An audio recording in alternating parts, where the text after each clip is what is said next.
ആമേ മോനെ നീ വരുമ്പോൾ ഇച്ചിരി അരിപ്പൊടിയും ഒരു ഇച്ചിരി ഈത്തപ്പഴവും കൂടി മേടിച്ചിട്ട് വരുമോ? ഇന്നലല്ലേ ഇതൊക്കെ മേടിച്ചേ? ഇത്ര പെട്ടെന്ന് തീർന്നോ?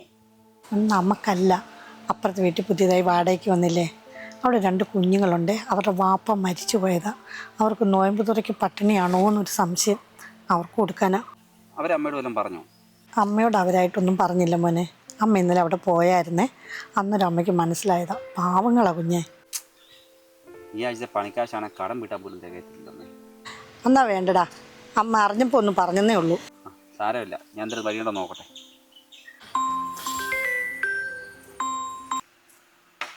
ഹലോ റഫീഖേ. അജേഷേ, നീ എവിടെയാടാ? എടാ ഞാൻ ഇവിടെ ടൗണിലുണ്ടായിരുന്നടാ. ഇത് വീട്ടിലോട്ട് കയറി പോവാ. നീ പലിശയ്ക്ക് പൈസ എടുക്കാൻ ആ ഫിനാൻസുകാരുടെ അടുത്ത് പോയോ? ആ പോയി. അല്ല നീ എങ്ങനെ അറിഞ്ഞു? അതൊക്കെ ഞാൻ അറിഞ്ഞു. നീ എന്തിനാ പോയേ? എടാ കുറച്ച് ആവശ്യങ്ങളുണ്ടായിരുന്നടാ. എന്നാ നിന്റെ ആവശ്യം? എടാ അത് പിന്നെ നിൻ്റെ പൈസ തിരിച്ചു തരട്ടടാ. അതുമാത്രമല്ല, വേറെ കുറച്ച് ആവശ്യങ്ങളുണ്ടായിരുന്നു.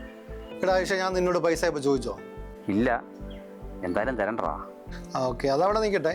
നിന്റെ വേറെ എന്നാ ആവശ്യമെന്നാ പറഞ്ഞേ? എടാ അതെ, നമ്മുടെ അയലോക്കത്തെ കെട്ടിയം മരിച്ചൊരു സ്ത്രീയും 2 പിള്ളേരും വാടകയ്ക്ക് താമസിക്കാൻ വന്നിട്ടുണ്ടേ. അവരുടെ അവസ്ഥയൊക്കെ വളരെ മോശമാണ്. അപ്പം നിനക്ക് അവരെ സഹായിക്കുകയും വേണം, എൻ്റെ പൈസയും തിരിച്ചു തരണം. എടാ നീ എന്തിനാ അതിന് പലിശയ്ക്ക് പൈസ എടുക്കുന്നേ? നിനക്ക് എന്നോട് ചോദിച്ചാൽ പോരെ? എടാ നിന്നെ അങ്ങനെടാ എപ്പോഴും ബുദ്ധിമുട്ടിപ്പിക്കുന്നത്. എടാ നമ്മൾ ഒന്നിച്ച് കളിച്ച് വളർന്നവരല്ലടാ. എൻ്റെ കയ്യിലിപ്പോൾ ആവശ്യത്തിന് പൈസ ഉണ്ട്, നിൻ്റെ കയ്യിലാണെങ്കിൽ അത്രയും തന്നെ പ്രശ്നങ്ങളും ഉണ്ട്. എടാ ഞാനല്ലാതെ വേറെ ആരാടാ നിന്നെ സഹായിക്കാൻ? പോട്ടെ, ഇപ്പം എൻ്റെ സ്ഥാനത്ത് നീ ആണെങ്കിൽ എന്നാ ചെയ്യുന്നത്? അതേ ഞാനും ചെയ്തുള്ളൂ. എടാ എന്നാലും ഓരെന്നാലും ഇല്ല. ദേ ഞാനിപ്പോൾ കുറച്ച് പൈസ ഗൂഗിൾ പേ ചെയ്തിട്ടുണ്ട്. പിന്നെ നിൻ്റെ ആവശ്യം എത്രയാണെന്നും എനിക്കറിയത്തില്ല.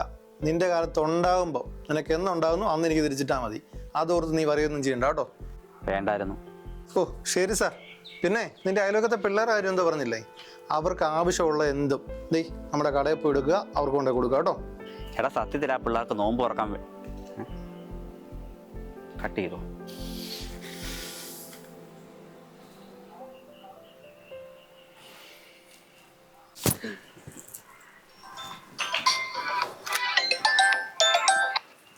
ഹലോ അമ്മേ, ആ താത്താനെ മക്കളെ നോയമ്പുറൊക്കെ നമ്മുടെ വീട്ടിൽ വിളിക്കേ.